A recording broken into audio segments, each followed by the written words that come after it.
Olha, se eu agora lhe dissesse que afinal as barreiras existem. Ai, agora. Existem, vejam bem, como eu mudo de opinião, o que é fantástico mudar de opinião. Tem a ver com a aprendizagem ao longo da vida. Não é que existem mesmo, mas se eu considero que as barreiras obviamente existem, são transponíveis, algumas, e as mais difíceis de transpor são as simbólicas. Exato. E, de facto, o grande problema que se coloca aqui, a operacionalização dos princípios, que são, convenhamos, princípios bonitos, da relação entre as gerações, das crianças de mão dada com os velhinhos, e do arco-íris, é fantástica, a imagem é absolutamente poética e maravilhosa e que todos nós desejamos. A questão é que, e de forma muito tópica, porque cada um destes tópicos dava para 20 conversas, estamos numa sociedade que atribui à juventude mais valor e supremacia sobre as outras fases da vida. Na sociedade líquida, portanto, o moment, não é? Portanto, na liquidez das relações, no descartável, na individualização, na polarização, na fragmentação, no imediatismo, no aqui e do agora. Vivemos, permanece a representação negativa e estereotipada em relação à velhice, em relação a tudo o que nos aproxima da idade, do peso, das rugas e, portanto, e do espelho, do que nos olhar para um velho, para um sénior, para um idoso, nos devolve enquanto finitude, enquanto proximidade da morte. Cá estão sempre as representações sociais. E de afastamento entre as pessoas, motivado pela revolução tecnológica. Portanto, isto são tudo condições, é o humus ideal para uma sociedade gerontofóbica. Para uma sociedade gerontofóbica. E, portanto, como é que nós podemos, numa sociedade gerontofóbica, em que tudo o que é velho é mau, e se deita fora, e se põe no velhão, como é que, de repente, formalizamos relações intergeracionais como princípio? Portanto, voltando um pouco mais atrás, se nós refletirmos bem, só o próprio facto de nós termos hoje de nos preocupar institucionalmente em formalizar encontros intergeracionais, reparem do que é que nós estamos a fazer.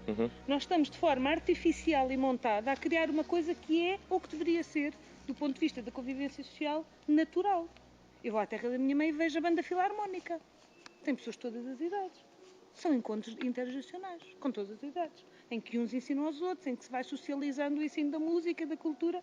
Eu vou por esse país fora e vejo os ranchos folclóricos, as sociedades filarmónicas, os ranchos folclóricos, as associações culturais, desportivas e, portanto, em várias dimensões da vida, da cultura, ao desporto, à música, etc., nós vemos espaços de encontros intergeracionais naturais. Ora, hoje, nas instituições, nós estamos a tentar, de forma artificial, montar relações intergeracionais.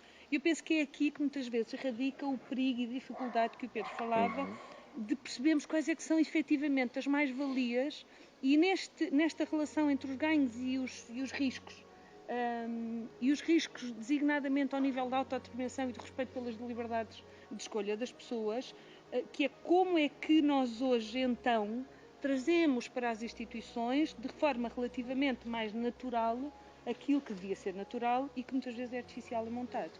E eu a este propósito lembrei-me de um exemplo que foi até inclusivamente, não é meu, não fui eu que o vivi, mas que me parece que pode ser muito, lamentavelmente, ter muito potencial interpretativo, que até foi num grupo de trabalho da APAV, que o Pedro também faz parte, e portanto uma colega deu este exemplo de uma educadora que foi com um grupo de crianças a um lar, cá está uma atividade tradicionalíssima à qual se chama espaço de encontro intergeracional, e no meio da sua boa fé, boa intenção, de certeza sem intenção de ser violenta até do ponto de vista do discurso e simbolicamente, estava a mostrar às crianças os idosos, não é? Qual idoso?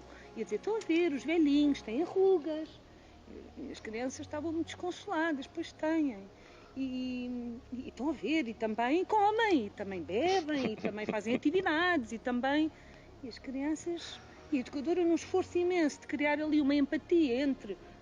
tentar perceber qualquer coisa que as crianças identificassem, olha, afinal eles também têm qualquer coisa igual a mim, disse, estão a ver, olhem, alguns destes idosos até usam fraldas, como vocês e como alguns dos meninos lá da creche.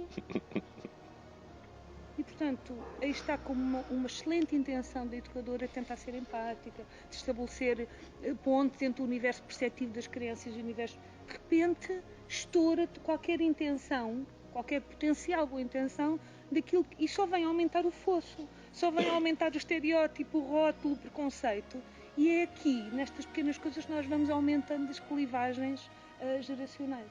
E eu penso que não é isto que nós entendemos por benefícios para ambas as partes, e como o Diogo disse muito bem, e eu comecei por dizer também no início, o objetivo da intergeracionalidade é sempre da troca, da partilha, da co-construção, da reciprocidade, em que haja benefícios para todas as... Não apenas aqueles benefícios que nós nos habituámos de forma mais tradicional, que é as crianças e os jovens, as gerações mais novas ensinam mais às gerações mais velhas a educação tecnológica, o manuseio dos aparelhos eletrónicos, os exemplos que vocês deram, né?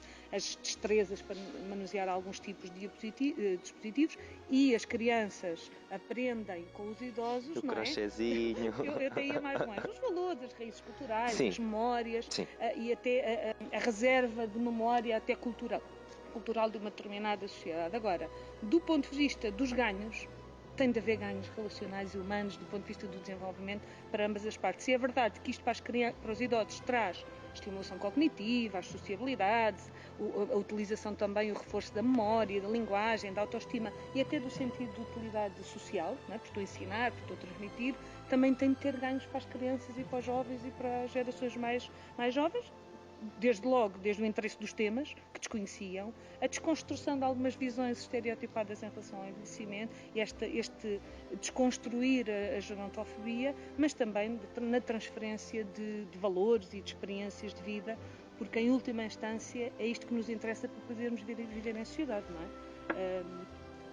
Penso eu, Eu creio que o grande perigo, e como nós já nos fomos falando, e agora até sintetizando aquilo que disse há pouco e que defendi há pouco, é cada vez que há uma atividade intergeracional, e acabou agora de dar este exemplo, o que nos vem na mente é quase como se as pessoas idosas fossem montras. E, portanto, nós vamos fazer uma atividade e vamos fazer para os velhos, e, portanto, quase que não há aqui troca, que não há aqui efetivamente reciprocidade. E a experiência que vos posso dar é que, por exemplo, no Natal e na Páscoa, são assim alturas por excelência, temos sempre muitos pedidos de visita para virem visitar, mas como eu acho que qualquer uma das pessoas mais velhas que aqui está não é uma qualquer bola de Berlim que está numa montra para exposição, não é? E, portanto, também não é para se lavar uma alma porque vou fazer uma atividade a um velhinho. Eu digo sempre que não. Eu digo sempre não, e porquê? Porque ao estabelecermos uma relação e que essa própria relação ao longo do ano se vá cimentando, se vá fazendo e se vá construindo vida, ou então acabamos por dar um repousado a uma pessoa que ela depois já não o vai mais tomar, não é? Porquê? Porque é uma coisa que é muito fugaz. Eu conhecimento agora, tive uma atividade linda, toda a gente se vai embora, mas eu vou ficar no meu espaço como sempre estive. E, portanto, este tipo de imagem e deste tipo de atividade agradeço, mas não. Outra coisa são, efetivamente, relações que vamos estabelecendo com várias entidades ao longo do ano, desde o berçário até já à fase universitária, em que temos muitas atividades em conjunto e, portanto, estabelece efetivamente relação, sobretudo com os mais pequeninos, que chamam as pessoas mais velhas os avós, e, portanto, e cria-se aqui, de facto, uma relação, acho isso extremamente interessante e até valorizável, porque há aqui, de facto, uma troca, não é? Portanto, entre o mais velho e o mais novo. Mas há, por exemplo, tem que haver efetivamente aqui uma troca. O ano passado nós experimentámos uma atividade intergeracional muito interessante. Pedimos a uma universidade para no dia 1 de outubro, que até é o ano, que é o Dia Internacional da Pessoa Idosa, e fazemos sempre muitas atividades em outubro. E aliás está aí à porta, não é? E fazemos sempre muitas atividades. A verdade é que eu acho que essa data deve ser celebrada mais do que um bailarico ou um lanche melhorado. Então, onde as pessoas mais velhas são os protagonistas. E neste tipo de atividade intergeracional, as pessoas não têm que receber, têm que dar. Não é? Porque eu é que sou mais velho, eu estou a envelhecer, portanto, eu estou a festejar este dia, portanto, eu é que sou importante.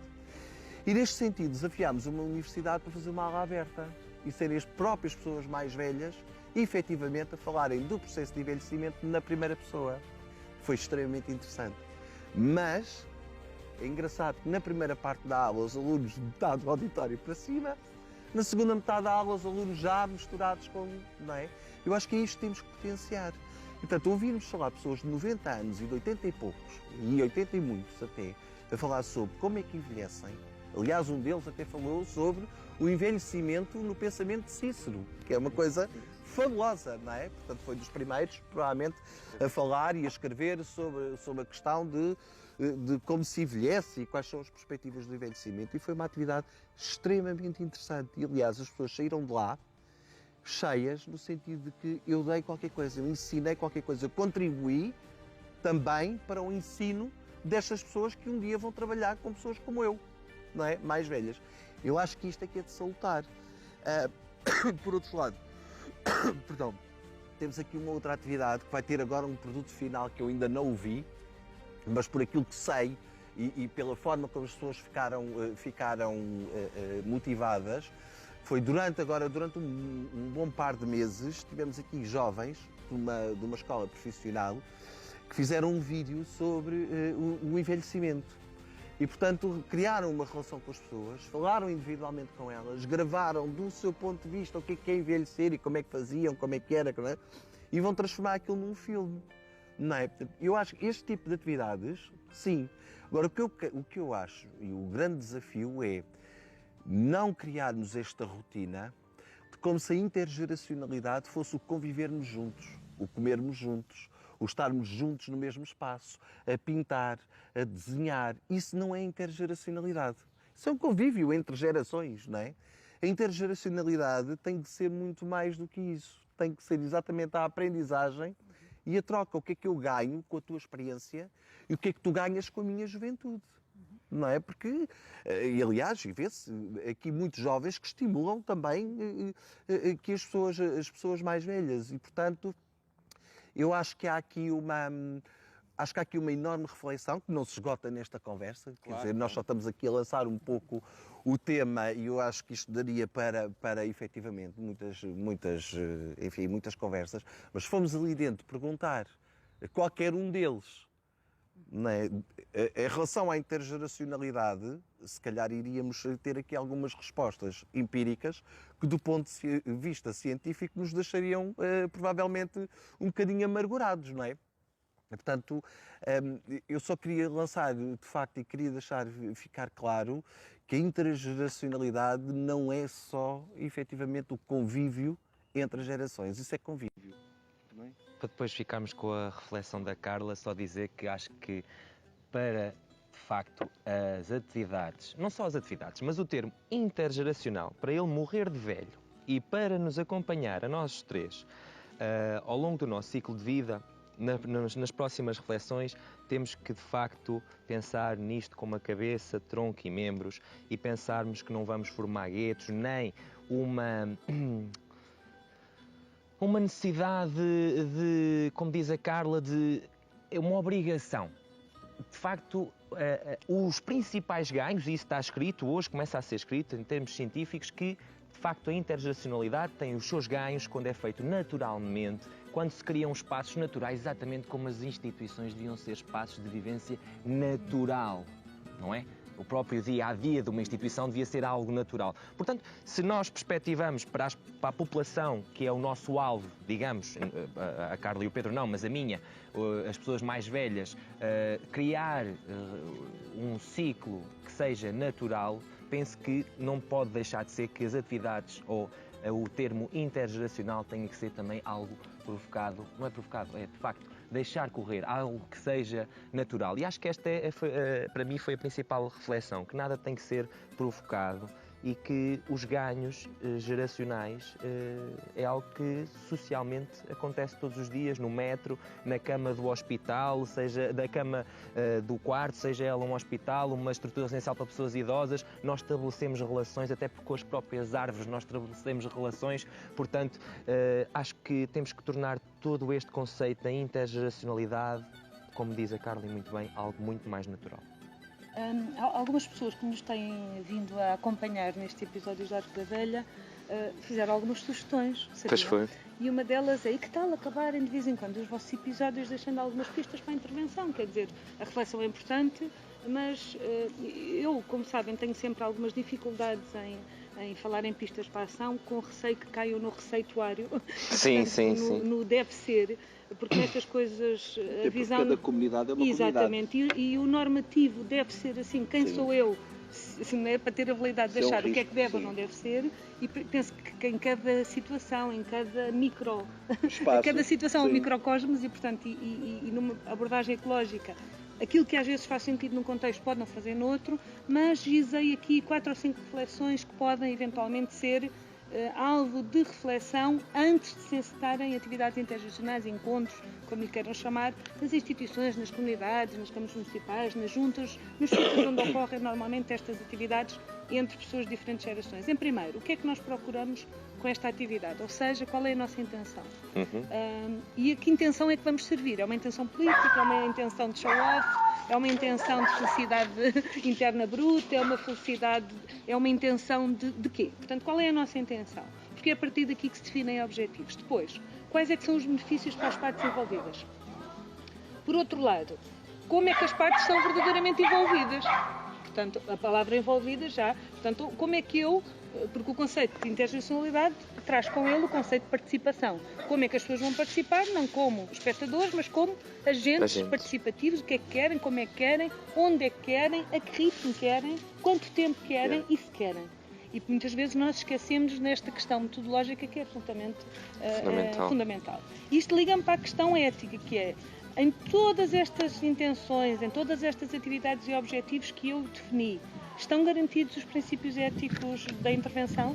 Ou seja, a participação livre e esclarecida, o respeito pelas vontades, pelos hábitos, pela cultura, pelas expectativas, pelas trajetórias, biografias, interesses, aspirações das pessoas que estão envolvidas, de todas as idades. Como é que este espaço de liberdade é co-construído com as pessoas para as atividades? E, por fim, como é que depois são concebidas estas atividades? Quem é que as desenha? Quem é que as concebe? E como é que as avalia? E para que é que serve essa avaliação? E, portanto, era isto que, sem qualquer intenção de receita mágica, não tenho, e ainda bem, que eu gostava desta forma de concluir dizendo que, de facto, estas clivagens que muitas vezes estamos a alimentar entre gerações, entre pessoas, porque as clivagens, se pensarmos bem, olhamos para a sociedade de hoje, são clivagens de todo o tipo. Tudo o que é diferente nos interpela. É porque tem uma idade diferente, é porque tem uma cultura diferente, uma religião diferente, uma forma de pensar e de estar na vida diferente, e, portanto, estas clivagens não são apenas baseadas na idade.